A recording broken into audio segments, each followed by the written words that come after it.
በአንድ ቀን ከ350 ሺህ በላይ የአምበርቾ 777 ተራራ ጎብኚዎችን ያስተናገደ ኩነት። I'm visiting Ethiopia, Durame. ሰላም ጤና ይስጥልን። በአገር ውስጥም ከአገር ውጭም ያላችሁ መላው ኢትዮጵያውያን እንደምን አላችሁ? አሁን የምገኘው ከአዲስ አበባ 350 ኪሎ ሜትር ርቀት ላይ ነው። በማዕከላዊ ኢትዮጵያ ክልል በከምባታ ዞን በአፍሪካ አንደኛ በዓለም አቀፍ ደረጃ 7ኛ ደረጃ ላይ የተቀመጠው የአምበርቾ 777 ደረጃ ታሪኮች ተሰርተዋል። ከወትሮ በተለየ መልኩ ከ350 ሺህ በላይ የሆኑ ሰዎች ለጸሎት በዚህ ተራራ ላይም ተጉዘው መጥተዋል። ታዲያ ከመላው ኢትዮጵያ ከአራቱም አቅጣጫ የሁሉ ሕዝብ ሲሰበሰብ የዚህ ሁሉ ደግሞ አሻራቸውን ከሚያኖሩ በጣም ጀግና ከምንላቸው ከምናከብራቸውና ከምንወዳቸው የመጀመሪያው ዶክተር ደስታ ላንገናን በዚሁ አጋጣሚ ላመሰግናቸው እወዳለሁ።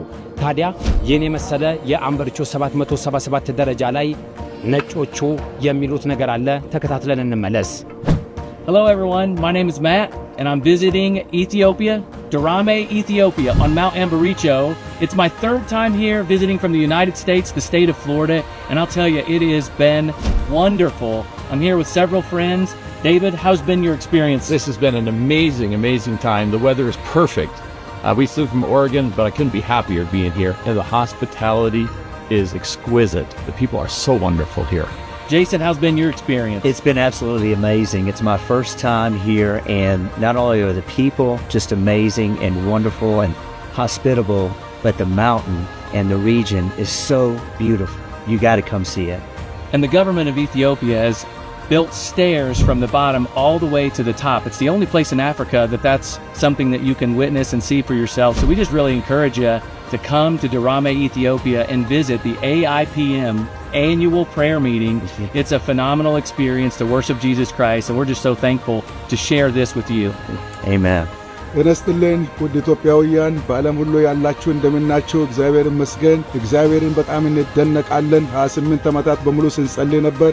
ከዛ ጸሎት የተነሳ እግዚአብሔር ብዙ ታምራቶችን አድርጓል። ለአካባቢያችን ለሀገራችን ትልቅ ለውጥ እየሆነ ነው። አሁን ደግሞ 777 ደረጃዎች ተሰርተው እስከ ተራራው አናት ላይ እና እግዚአብሔር ይመስገን እንግዲህ ለመውጣት ችለናል።